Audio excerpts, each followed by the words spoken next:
La idea de la conferencia de hoy es bastante amplia. Una vez que empecé a delimitarla, era complicado el tema. Es muy bonito porque estamos hablando sobre la delimitación probatoria en temas de violencia. Es verdad que esto nos va a complicar y entonces he visto que una de las soluciones para que de alguna manera sea entretenido sea hablar desde los dos puntos de vista en los que se trabaja este tema. Los dos puntos de vista son a nivel de la fiscalía y a nivel de la defensa privada. A nivel de la fiscalía, porque yo he trabajado muchos años en la Fiscalía de España, en el Reino de España, y aquí, desde que fundamos el IDIV, empezamos a trabajar la parte también de la fiscalía.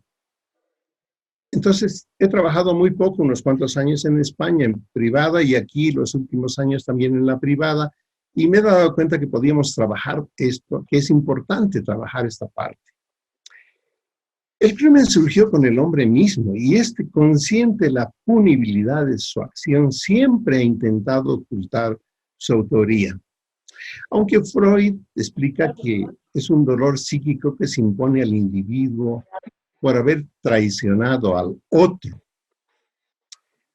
Entiendo que la investigación criminal, toda la investigación criminal, entra en tres fases. Una fase preliminar, la escena de hechos, en la que no hay forma de intervención, o sea, ni la fiscalía ni la defensa van a intervenir, porque es una fase de criminalística en la que se va a investigar la escena de hechos. Una escena de hechos que yo la he delimitado en 15 fases. Si alguien quiere leerlo, la delimitación de las 15 fases, hay un librito gratis de la autopsia, en el capítulo 9 o 10, habla sobre escena de hechos. Estas 15 fases investiga toda la escena de hechos, pero ahí hay un desprendimiento de la investigación criminal. El hecho de intentar localizar, identificar, aprender al posible autor o al presunto autor. Y una fase final que es forense, posterior a esta fase de investigación criminalística, que se va a desarrollar en los laboratorios y que va a ser a demanda de la fiscalía o a demanda de la parte de la defensa. Estas son las 15 fases de la investigación de la escena de hechos. En estas 15 fases se integran todos, los policías, investigadores, los fiscales y la parte de los abogados de la defensa. Las 5 primeras fases son las que se van a desarrollar en la escena de hechos, en las cuales no hay intervenciones, algo metódico, sistemático y que debe cumplir los reglamentos establecidos. Y aparece una primera hipótesis criminalística como consecuencia de la investigación en la escena de hechos. Esta primera hipótesis criminalística pues no interviene en la defensa, interviene únicamente la fiscalía. Como director de la investigación, va a crear su primera hipótesis criminalística con lo que ha encontrado en la escena de hechos. Lo que es habitual es de que todos los investigadores, el fiscal, salen de la escena y elaboran una primera hipótesis. Lo que va a ser la primera teoría del caso. ¿Cómo ha sucedido esto? Después se va a proceder a colectar, embalar evidencias, la cadena de custodia, y pasamos a una fase 12 que solicitamos informes periciales. Esto lo veremos un poco más adelante.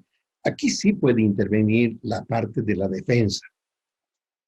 Y una segunda hipótesis criminalística. Para la fiscalía, esto sería, ¿se han cumplido los datos del dibujo de ejecución? ¿Corresponden los informes que me han mandado los peritos forenses a mi primera hipótesis? Y entonces se continúa con esa primera hipótesis ampliada con las pruebas de laboratorio. O bien, hay que cambiar, porque la primera hipótesis que la fiscalía ha previsto no coincide, no puede ser sustentada con los informes que se han presentado. Entonces, hay que cambiarla.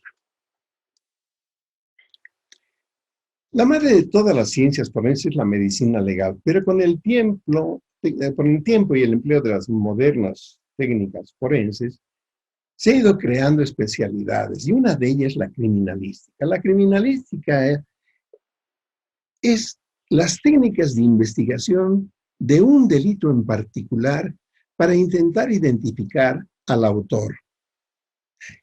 Y de alguna manera la criminalística es la que va a articular todas las ciencias forenses. Hay un tetraedro de la criminalística en la que se incluye todo, y aquí vemos el instrumento que se ha utilizado, la víctima, el victimador y la escena de hechos. ¿Qué es lo que va a suceder entonces, o lo que está sucediendo con esto que estamos hablando? En un determinado momento, alguien avisa que ha habido un crimen, que se ha producido unos determinados hechos. En latín era la notitia criminis. A partir de esa noticia, alguien llama por teléfono a la policía llama a la fiscalía, avisa, la policía llega, es verdad que es la primera fase de investigación criminalística, los policías patrulleros que van a resguardar la escena de hechos. Bien. A partir de ahí llega el fiscal con el equipo de investigación. El equipo de investigación, pero que los policías denominan investigadores especiales,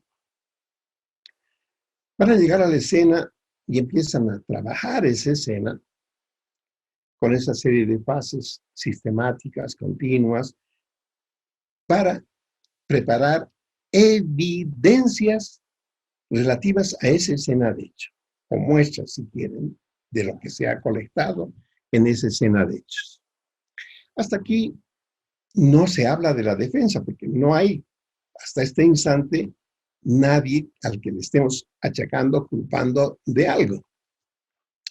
Una vez que el fiscal ha hecho toda la investigación y, como les decía antes, ha preparado su primera teoría, su primera hipótesis de la resolución del hecho, entonces puede permitirse ya hacer la imputación.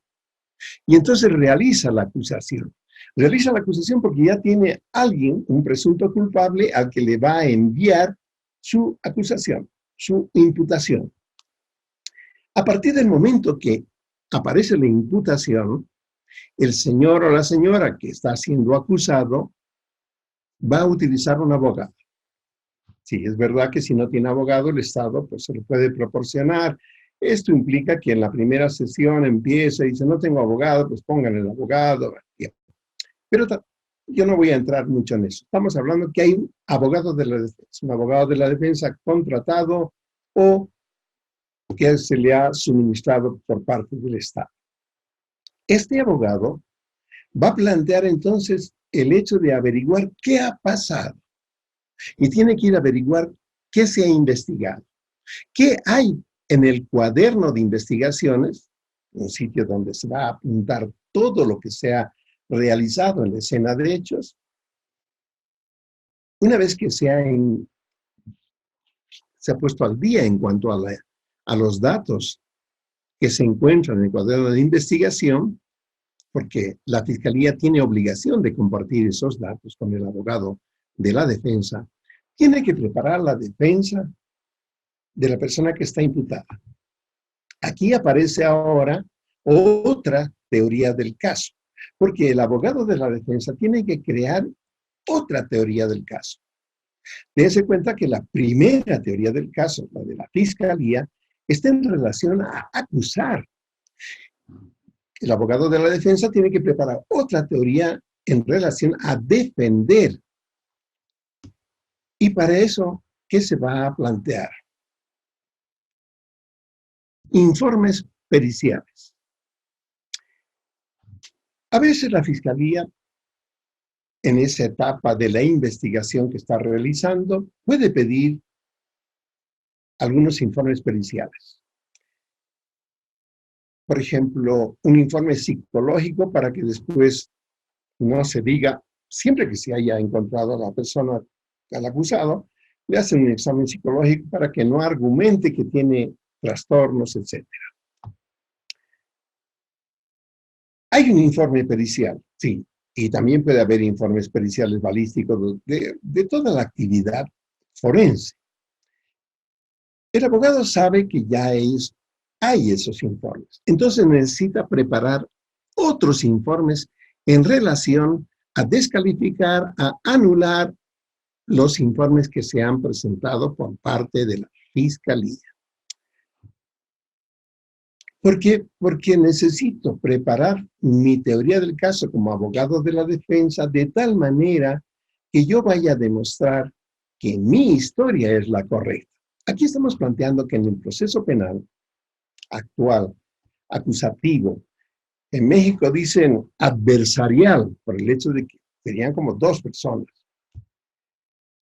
que están discutiendo, peleando. Bien, es un juicio contradictorio además. En Bolivia las características del juicio oral dicen que es continuo, diario, contradictorio.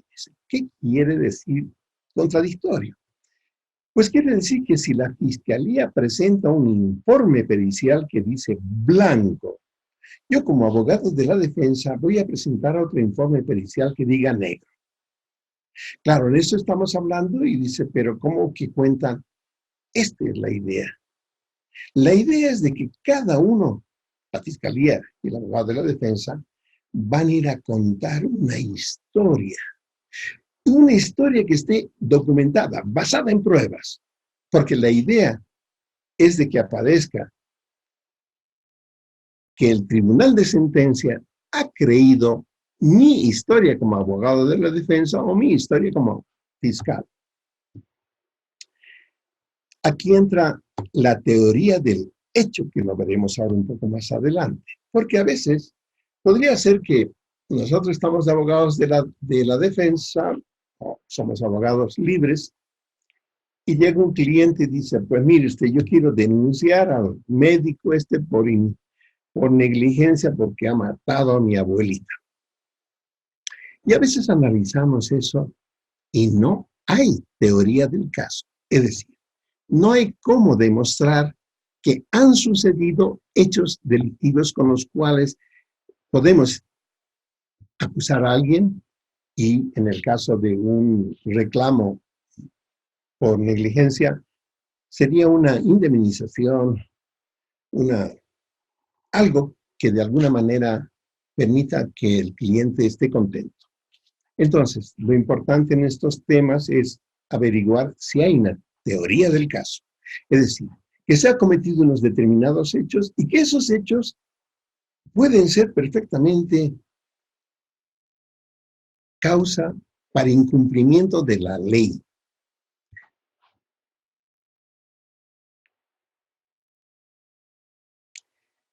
Ahora, hay que tomar en cuenta que a veces mucha gente trabaja con el tema de ver diapositivas, videos o películas. Y la ley y el orden, es complicadísima, porque resulta que la gente no entiende algo que en otros países el sistema penal puede ser distinto. Nosotros hasta el 98 teníamos un sistema inquisitivo. A partir de que se crea el Código de Procedimiento Penal, pasamos a un sistema acusativo que empieza a funcionar alrededor del año 2000. Cuando yo llegué de España, yo venía de un sistema acusativo. Para mí no era aprender cómo funcionaba, porque allí se funcionaba con ese sistema ya hacía bastante tiempo. Pero en estos casos, en algunos estados de Estados Unidos, todavía funciona un sistema inquisitivo o un sistema mixto, lo cual hace que se puedan realizar acciones absolutamente distintas y que están prohibidas en nuestro país. Por ejemplo, la confesión. ¿La confesión sirve en esos países? Pues sí, de una manera muy contundente. Para nosotros no es así.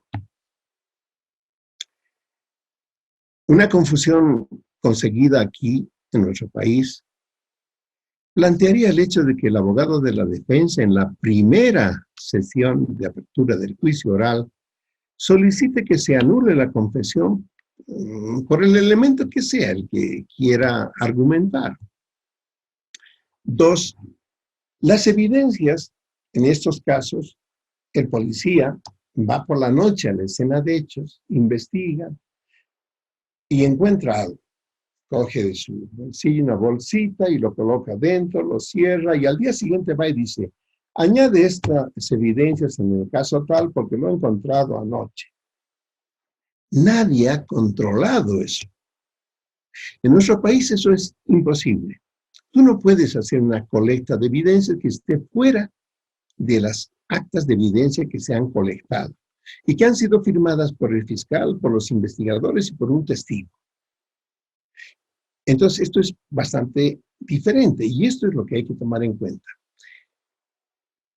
Porque en ocasiones queremos hacer como las películas y no es posible hacerlo así, por el hecho de que son cosas distintas.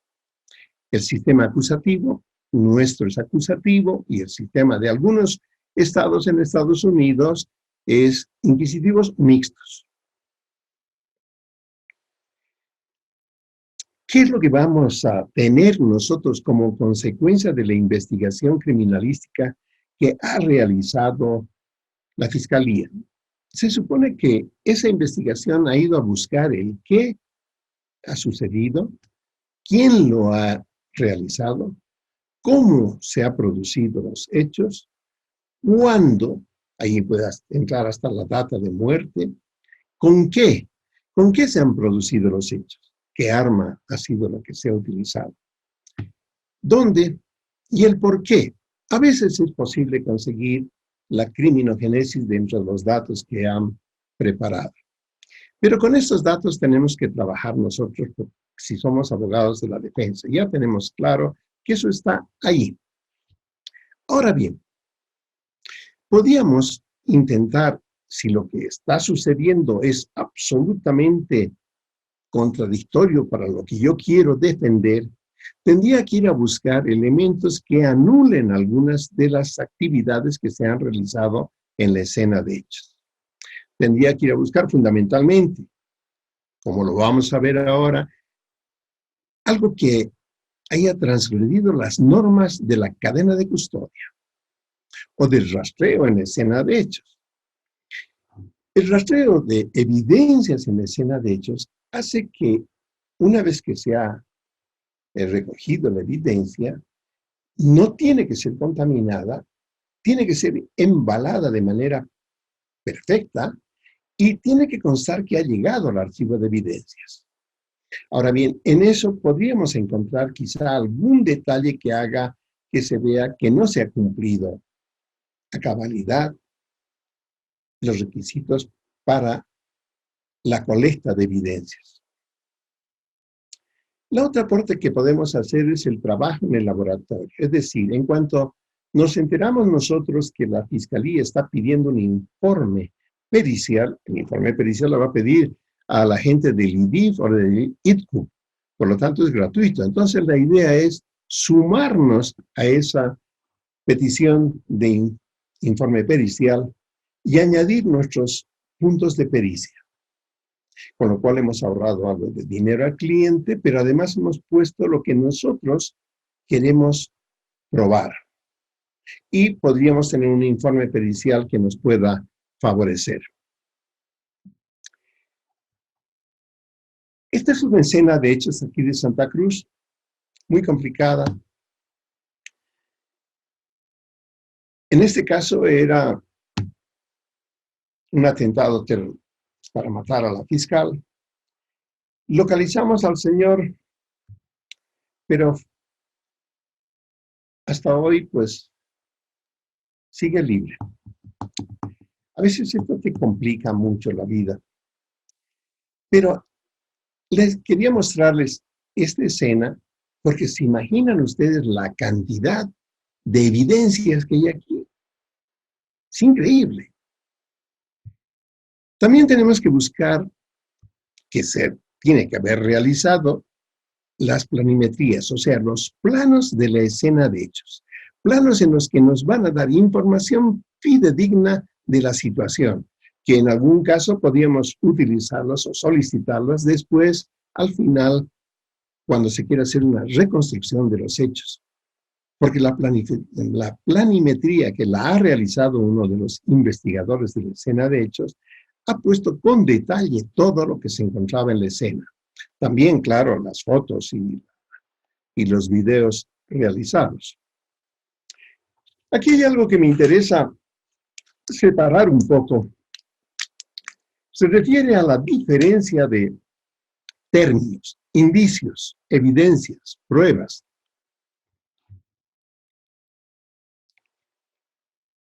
No lo tenemos claro. Y entonces hay que tener claro esto, porque indicio o vestigio, dicen algunos, es todo lo que se ha colectado en la escena y que permite conocer la existencia de algo no conocido. Un indicio puede ser una huella, la huella que han colectado en la escena de hechos.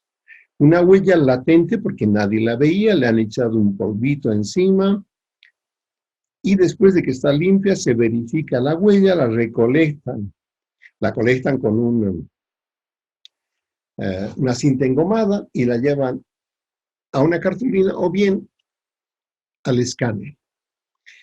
Y con las características de la huella, en el laboratorio, aquí ya estamos hablando entonces que el vestigio, el indicio, es la huella que se ha colectado en la escena de hechos. Esa huella se ha llevado al laboratorio. Aquí implica que el hecho es de que el fiscal o alguien ha solicitado que esa huella que se ha colectado en la escena de hechos pase al laboratorio, que pase al huellógrafo y que el huellógrafo identifique a quién corresponde. Entonces, el momento en que el huellógrafo ha conseguido que el indicio de la huella se convierta a la huella de Pepito Pérez, esto es una evidencia, una certeza clara, manifiesta y tan perceptible que nadie puede racionalmente dudar de ella. Eso es una evidencia. Ahora, verán ustedes que hemos dicho que es la escena de hechos, la orden de la fiscalía o la solicitud de la defensa para que el huellógrafo nos diga de quién es esa huella y se convierte en una evidencia. Hasta aquí, esto no podemos subirlo al proceso penal.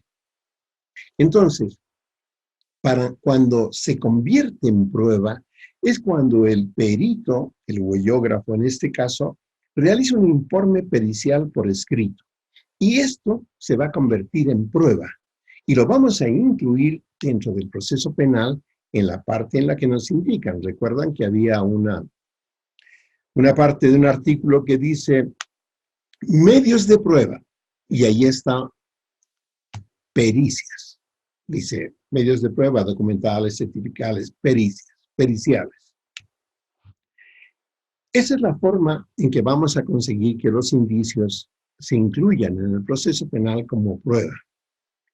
Lo que querría decir que muchos indicios a veces no llegan a ser dentro de las pruebas porque no se ha solicitado el hecho de la transformación del indicio en evidencia para pasar a ser prueba. En el método de rastreo de evidencias o indicios, a veces puede ser que en la escena se les haya pasado por alto algo. Esto se complica más cuando la escena ya ha sido cerrada y ha sido entregada al dueño. No podemos volver a la escena. Esa es una de las complicaciones cuando a veces dejan algún dato. Claro que es verdad que estamos hablando de datos de indicios pequeños. Por ejemplo, un pelo, que podría resolver el caso, claro, pero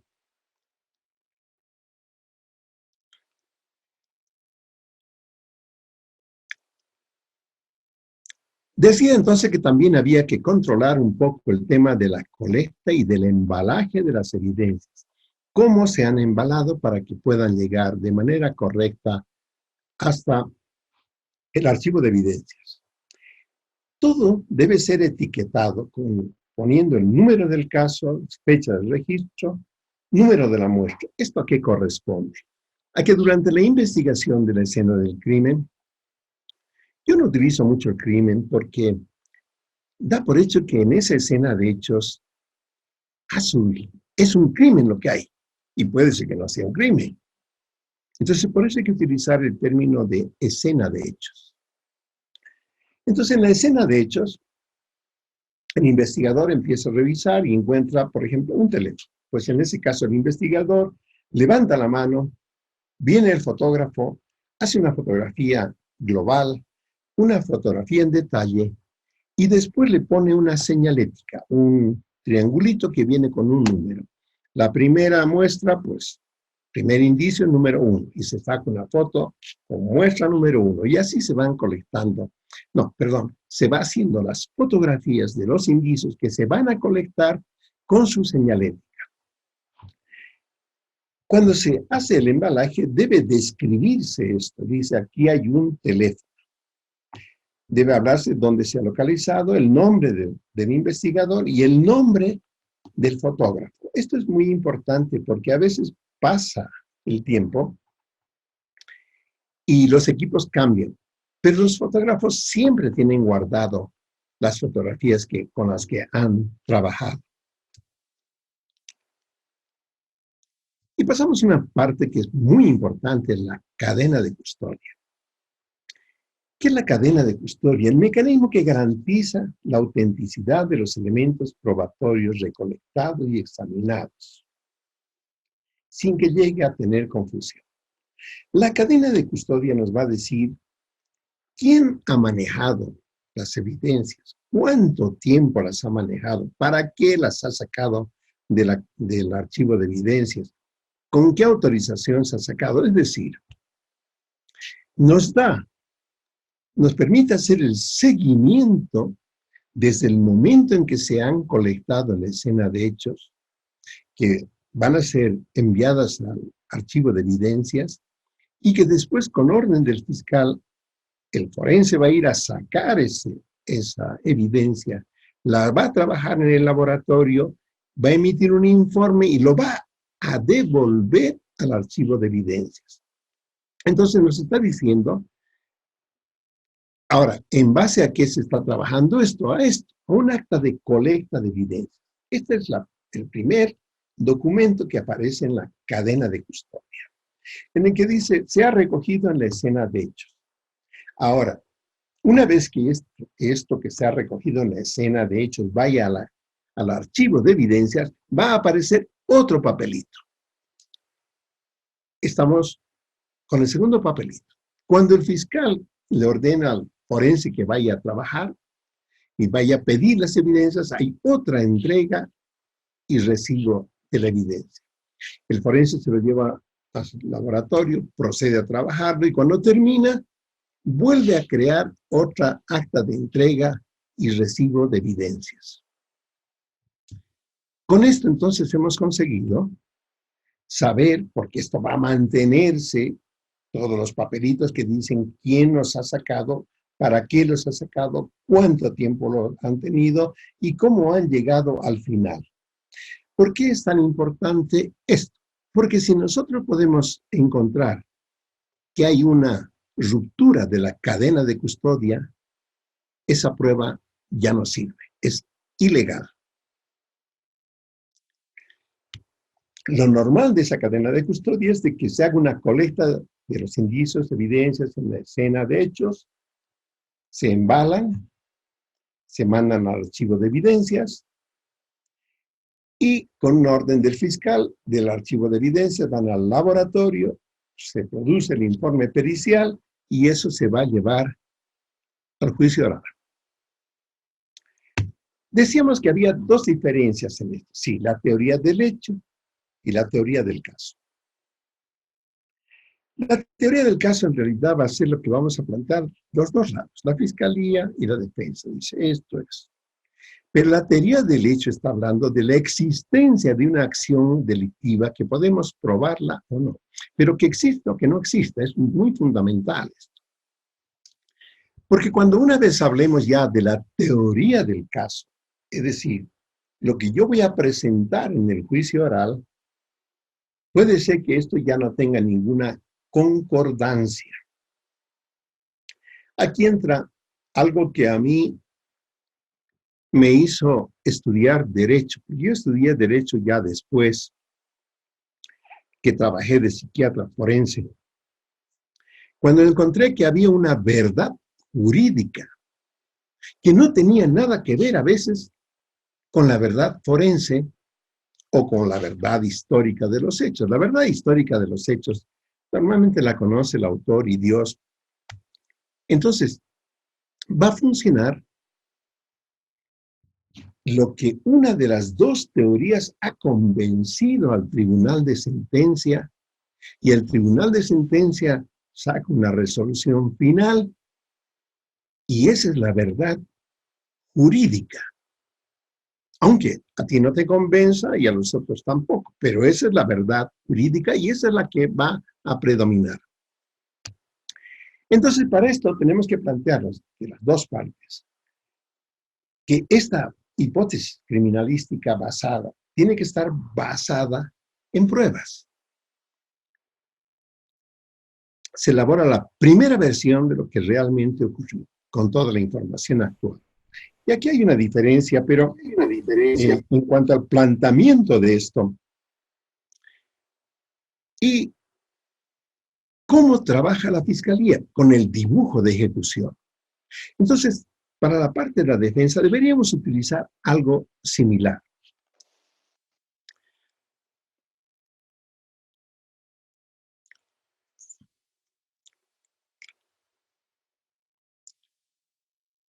El fiscal debe empezar a elaborar la teoría del caso. Una buena teoría tiene que cubrir la mayor cantidad de hechos, pero que sean de forma creíble. A veces, como en este caso, en un tema de balística, la trayectoria balística viene así.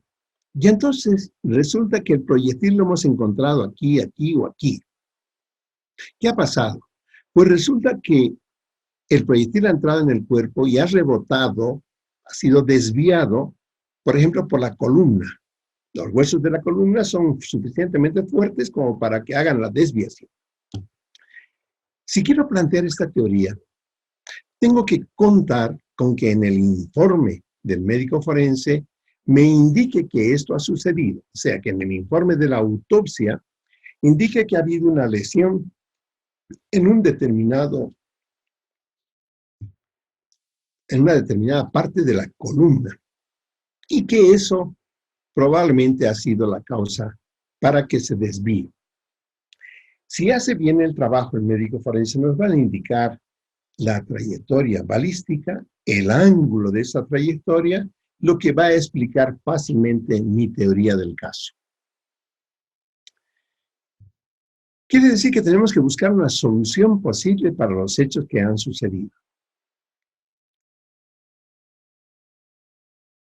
Hay que hacer un análisis de la criminogénesis y criminodinamia, pero ya para sumarse a lo que nosotros hemos planteado como hipótesis del desarrollo. La criminogénesis habla del hecho de cómo se ha originado, o sea, en qué momento el señor ha decidido matar a su esposa. Esa es la criminogénesis. La criminodinamia habla del hecho de que tú puedes plantear un determinado hecho delictivo, pero que va a haber muchos cambios porque las personas se mueven de forma distinta. Esa es la criminodinamia, que el planteamiento original puede haberse modificado.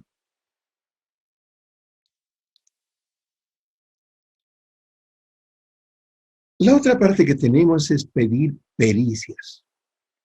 Tanto la Fiscalía como la Defensa pueden solicitar estas pericias.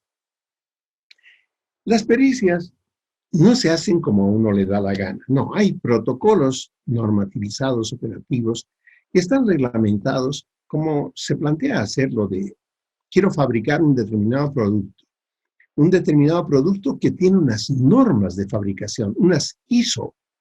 Es lo mismo para la investigación criminalística. Hay unas ISO en las que puedes trabajar. Aquí en la fotografía se ve el videocomparador espectral que está en el ID, que es para análisis de falsificación de documentos. Y, por ejemplo, tú puedes meter un documento, un cheque de $2,000 que se ha convertido en 20,000. Y con el juego de luces en el videocomparador, te salen las dos. O sea, el cheque anterior a ser falsificado y el cheque posterior, porque se van anulando con las luces. Supongamos que tienes claro que es una falsificación. Entonces puedes utilizar lo que tienen ustedes aquí. Esto es un sistema para análisis de tinta reciente, con lo cual demuestras y dices, el 2000 fue hecho con un bolígrafo y el 20.000 es con otro. El 0 que es añadido al 20.000 es otro bolígrafo. Aunque sean de la misma marca, se puede demostrar eso. También hay que tomar en cuenta una cosa que es muy importante aquí, que supongamos que han recogido un poco de sangre y el fiscal solicita que analice eso el biólogo forense. Hay algo que aquí es importante. ¿Y dónde va a ser su reunión? Juliet Bustos está hablando. Que resulta que cuando el perito va a utilizar toda la sangre que han recogido, lo pongo como ejemplo, normalmente sangre se puede recoger mucho más, pero lo pongo como un ejemplo. Tiene que avisar a la fiscalía indicando que va a utilizar toda la muestra que le han dado, que no va a quedar para una segunda opinión de otro perito. No se va a poder hacer, tiene que avisar. Entonces te avisan a la defensa y dice, oiga, mire usted, dice que va a tener que utilizar toda la muestra que tiene. Es el momento en que la defensa puede añadir los puntos de pericia que considere necesarios para su defensa. Aquí también se puede utilizar alguien que nos coopere, como lo veremos ahora al final, no quiero destaparlo, porque los informes periciales tienen una metodología para realizarlos y tienen partes, una parte inicial, una parte expositiva, reflexiva y conclusiva, que de alguna manera se lleva a cabo en todas partes. Si tenemos ese problema de decir no está escrito en el código, pero sí lo tenemos escrito en el reglamento interno del IDIF, que indica cómo se debe hacer el informe.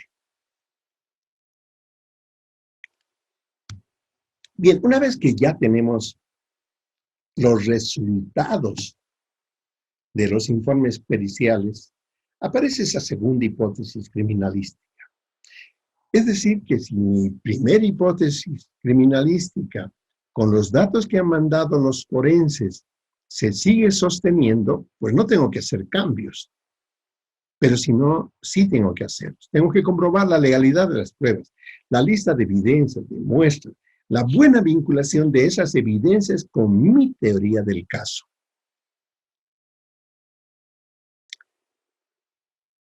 Los fiscales utilizan el dibujo de ejecución, que se utiliza como un punto de apoyo en el desarrollo de la investigación y lo puede utilizar de manera conjunta la fiscalía, los investigadores, los policías investigadores. Todos están manejando el dibujo de ejecución.